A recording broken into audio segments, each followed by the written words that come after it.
여러분 안녕하십니까? 조은호 강사입니다. 반갑습니다.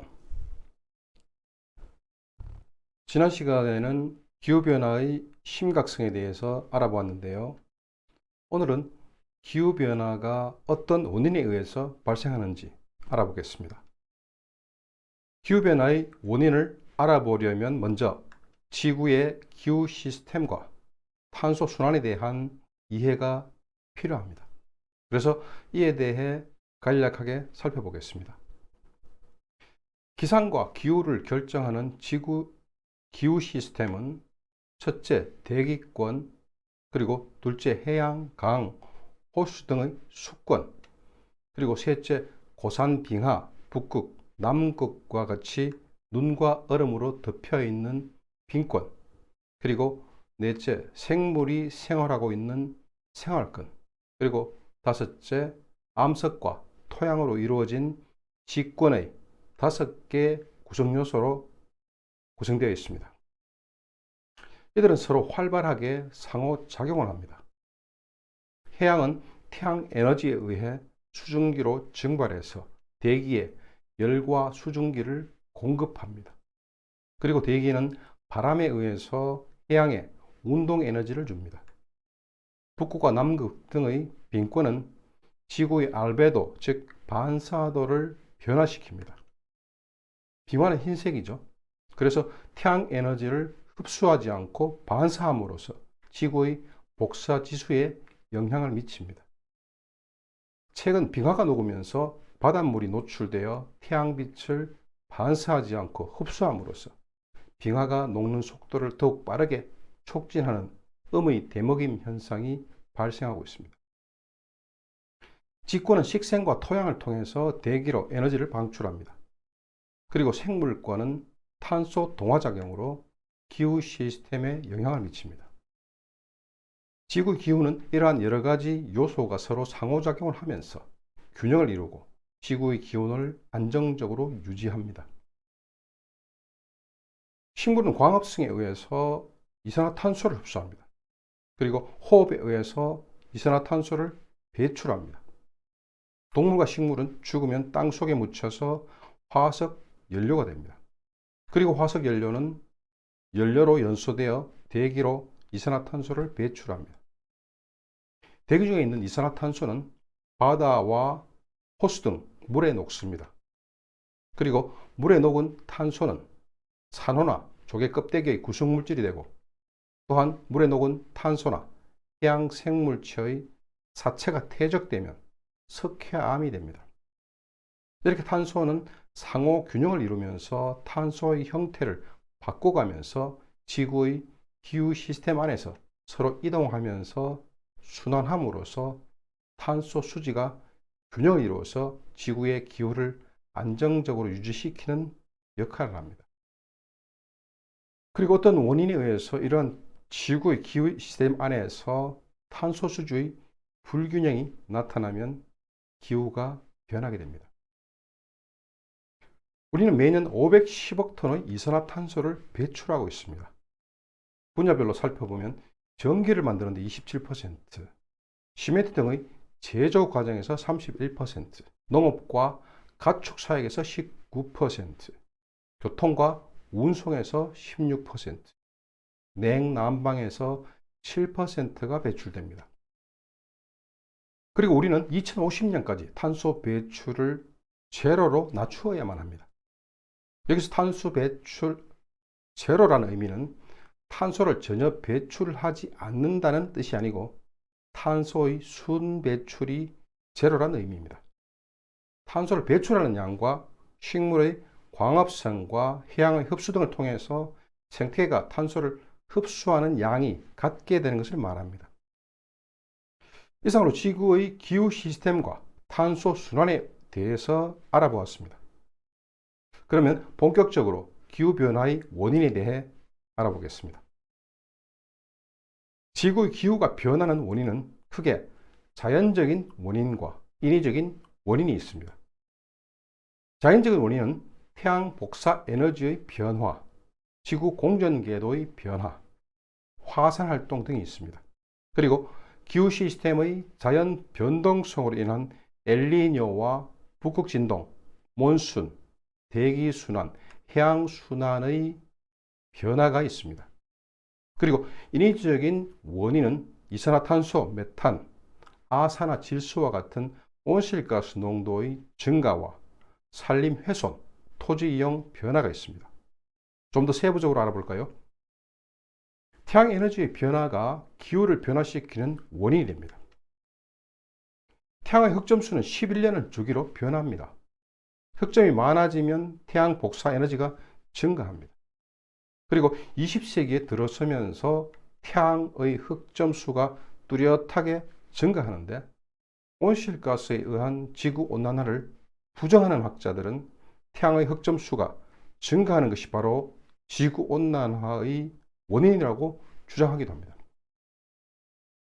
그러나 최근의 분석에 의하면 태양의 흑점수 증가에 따른 기후변화 효과만으로는 20세기 이후 기온 상승의 10분의 1도 설명하지 못하고 있습니다. 그리고 11년 주기로 어떠한 기후변화 현상도 발견되지 않고 있습니다. 지구의 공전 궤도와 자전축의 변화가 기후에 영향을 미칩니다. 지구의 공전 궤도와 자전축은 일정하게 유지되는 것이 아니라 수만 년의 주기로 변화하고 있습니다. 세르비아의 천문학자인 밀란 코비치는 약 10만 년 주기로 지구 공전 궤도의 이심률이 원형에서 타원형으로 변화하고 약 4만 1000년 주기로 지구 자전축의 기울기가 변화하고 세차 운동으로 인해 약 2만 년 주기로 자전축이 가리키는 방향이 변화한다고 합니다. 그리고 지구가 태양으로부터 받는 복사 에너지의 작은 차이가 발생하고 이로 인해서 빙기와 간빙기가 반복적으로 발생한다는 이론을 제시하였습니다. 밀란코비치가 제시한 이론은 현재 빙하 시대를 설명하는 중요한 이론 중에 하나로 인정받고 있습니다. 화산 활동이 기후를 변화시킵니다. 화산 활동으로 많은 양의 화산재가 방출되면 일부는 성층권에 도달해서 수년 동안 머무르면서 태양 복사를 반사합니다. 그래서 지표에 도달하는 태양 에너지가 감소하여 지구 기온이 떨어지는 현상이 나타납니다. 1991년에 폭발한 필리핀의 피나투보 화산은 2천만 톤의 이산화황을 분출하였고 성층권을 통해서 전 지구를 순환하였습니다. 그래서 약 3년 동안 지구 평균 기온이 0.5도 정도 낮아졌습니다. 해류의 흐름이 변하면 기후에 영향을 미칩니다. 해류의 순환은 대기 순환보다 훨씬 많은 양의 열을 전달합니다. 그래서 해류의 흐름이 바뀌게 되면 기후변화를 동반하게 되죠. 그리고 기후변화는 주요 해류들의 흐름도 흔들어 놓을 수 있습니다. 여러분은 투모로우라는 영화를 기억하실 겁니다. 2004년도에 만들어진 영화죠. 온실가스에 의한 지구온난화 과정에서 북극과 그린란드의 빙하가 녹으면서 해류의 흐름에 영향을 미치게 되고 갑자기 지구 북반구 전역에 빙하기가 찾아온다는 내용의 영화입니다. 영화의 가설과는 조금 다르지만 실제로 비슷한 사건이 일어나고 있죠. 지난 2월 북극의 살인적인 찬바람이 미국의 70%에 이르는 지역을 덮치면서 1억 7천만 명의 주민이 한파에 시달렸고 1천만 명이 정전으로 불편을 겪었습니다. 특히 텍사스에서는 450만 가구의 전기, 수도, 가스 공급이 중단되어 40여 명이 사망하고 190억 달러의 피해가 발생했습니다. 세계에서 가장 잘 사는 국가인 미국의 체면을 완전히 구겨버린 사건이었죠. 미국 대륙을 덮친 한파의 원인은 북극의 얼음이 녹으면서 북극의 기온이 올라가고 결국에는 북극의 제트기류가 느슨해지면서 찬 공기가 아래로 내려왔기 때문입니다. 그리고 이러한 기후현상은, 이상기후현상은 지구 전 지역에서 더욱 자주 발생하고 더욱 극심해질 것이라고 합니다. 다시 영화 투모로우 얘기를 조금 더 해보겠습니다. 우리는 영화에서처럼 실제로 토네이도가 로스앤젤레스를 파괴하거나 초강력 허리케인이 북반구 전체를 쑥대밭으로 만들 것으로 걱정할 필요는 없습니다. 얼음판이 대륙을 뒤덮으려면 며칠이 아니라 몇천 년이 걸리니까 안심해도 괜찮습니다. 하지만 세세한 내용은 접어두고 영화의 전개 자체는 진실의 일면을 반영하고 있는데요. 약 1만 년 전에 실제로 일어났던 사건을 모티브로 하고 있습니다. 바로 빙하 시대가 끝나고 도래한 영거 드라이 아이스를 말합니다. 빙하 시대가 끝나면서 북아메리카와 그린랜드를 덮고 있던 거대한 빙하가 녹습니다. 그리고 북대서양으로 엄청난 양의 빙하가 녹은 물이 방출되었습니다. 빙하는 바닷물이 아니죠. 눈이 쌓여서 얼은 것이기 때문에 민물입니다. 빙하가 녹은 물로 인해서 북대서양 바다의 표면층은 염도가 매우 낮아졌고 밀도도 낮아졌습니다. 그래서 온도가 낮은데도 불구하고 더 이상 그린란드 연안에서 심층으로 가라앉을 수 없게 되었습니다. 그리고 적도 지역에서 뜨거운 태양열에 의해서 가열되어서 온도와 밀도가 높아진 멕시코 만류는 북대서양 지역으로 북상하다가 빙하가 녹아서 염도가 낮아진 북대서양 표층수와 만나면서 더 이상 해수면을 따라서 북상하지 못하고 북위 40도 정도에서 심층으로 가라앉게 됩니다. 따라서 멕시코 만류에 의해 전달되던 열 공급이 끊기고 북대서양의 해수면 온도가 매우 낮아지게 되면서 결국엔 북반구 전체의 온도 하강을 가져왔습니다. 그 후 온난화가 계속 진행되면서 북대서양에서 강수보다 증발량이 많아지면서 염도가 서서히 증가하게 되었고 약 1000년 뒤에 멕시코 만류는 다시 복원됨으로써 유럽 지역은 온화한 기후를 되찾게 됩니다. 이처럼 해류 흐름은 지구의 기후에 영향을 미치게 됩니다. 유럽 지역이 위도가 비슷한 러시아나 북아메리카 지역보다 따뜻한 이유는 이러한 멕시코 만류에 의한 영향이라고 합니다. 이상으로 기후변화의 자연적인 원인에 대해 살펴보았습니다. 기후변화의 첫 번째 인위적인 원인은 온실가스입니다. 대기 중에 이산화탄소와 같은 온실가스의 농도가 높아질수록 전 지구 평균 기온은 높아집니다. 산업혁명 이후 급격하게 증가한 화석연료 사용으로 인한 온실가스 배출이 지구온난화의 주 원인일 가능성이 높습니다. 지구의 대기는 78%의 질소와 21%의 산소, 그리고 아르곤, 이산화탄소 등 소량의 다른 가스로 구성되어 있습니다. 18세기 산업혁명 이후 석탄, 석유 등의 화석연료를 사용하기 시작하면서 대기 중의 이산화탄소 농도가 크게 증가하였고 특히 20세기에 들어서면서 급격하게 증가하다가 1950년 이후에는 더 급격하게 증가했습니다. 산업혁명에 따라 배출되는 이산화탄소는 상당히 많은 양이 해양, 토양, 산림 등 생태계의 탄소 순환에 의해서 흡수되고 남는 양이 대기 중에 축적됩니다. 이렇게 누적되어 증가한 이산화탄소가 온실효과를 일으키고 결국 기온이 상승하는 지구온난화 현상이 일어납니다. 온실가스란 대기 중에 존재하는 가스 상태의 물질로 이산화탄소, 메탄, 아산화질소, 수소불화탄소, 과불화탄소, 육불화황 등을 말하며 적외선 복사열을 흡수하거나 재방출하여 지구의 표면도를 높이는 온실효과를 일으킵니다. 그리고 이들 온실가스는 일단 배출되면 좀처럼 분해되지 않고 수백 년간 대기에 남아서 지속적으로 온실효과를 일으킵니다.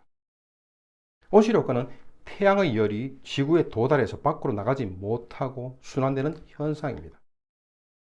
태양에서 방출된 빛 에너지는 지구의 대기층을 통과하면서 일부는 대기층에서 반사되어 우주로 방출되고 일부는 대기에 흡수됩니다.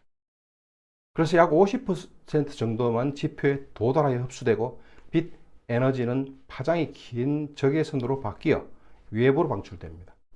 이때 방출되는 적외선은 반 정도는 우주로 빠져나가고 나머지는 구름이나 수증기, 이산화탄소 등의 온실가스에 의해서 흡수되었다가 이를 다시 지표로 되돌려 보냅니다.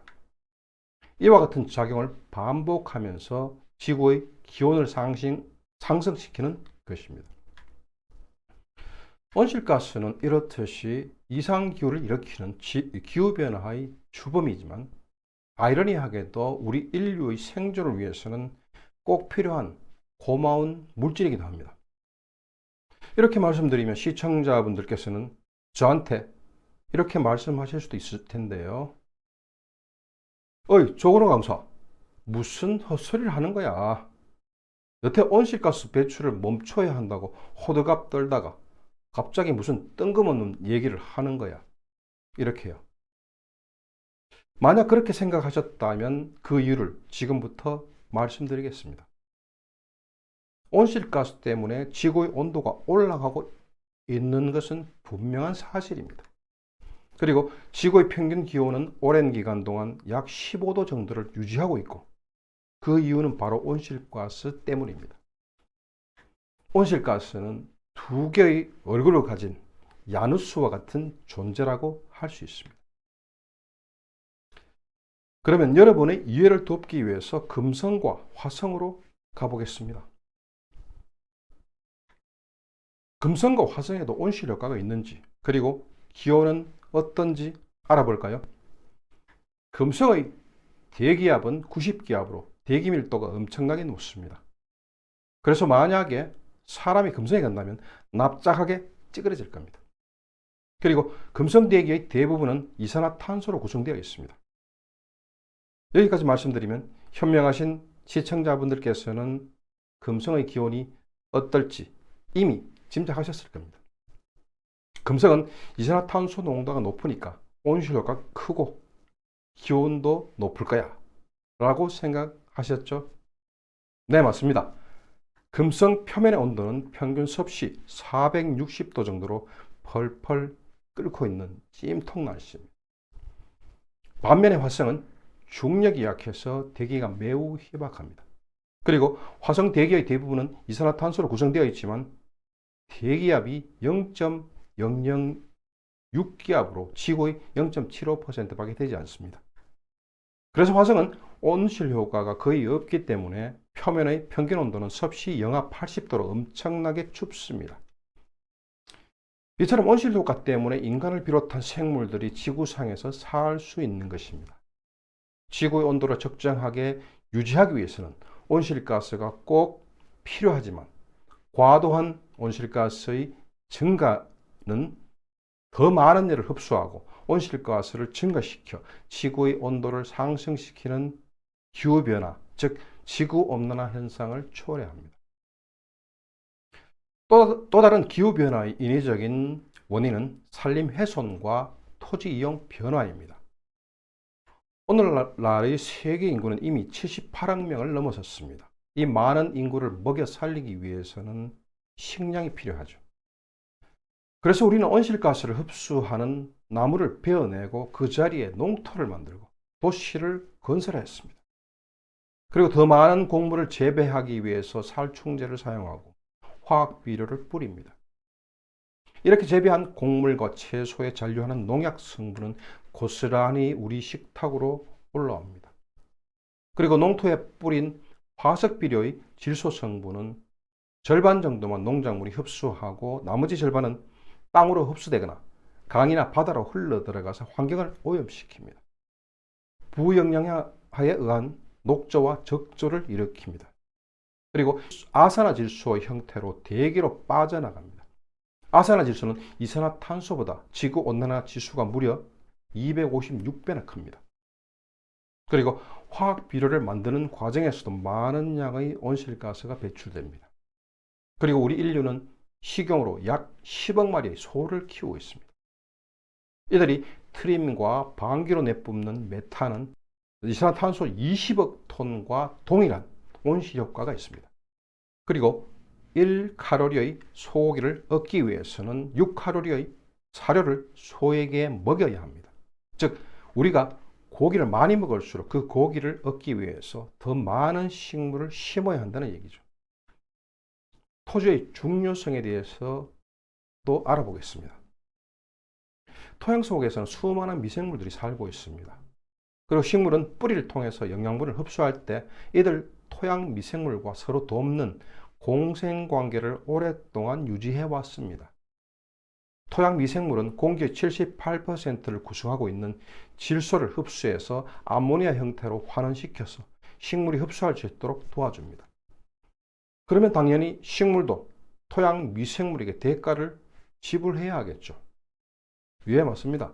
식물은 흡수한 영양분과 광합성을 통해서 성장하고 토양 미생물에게도 필요한 영양소를 나눠줍니다.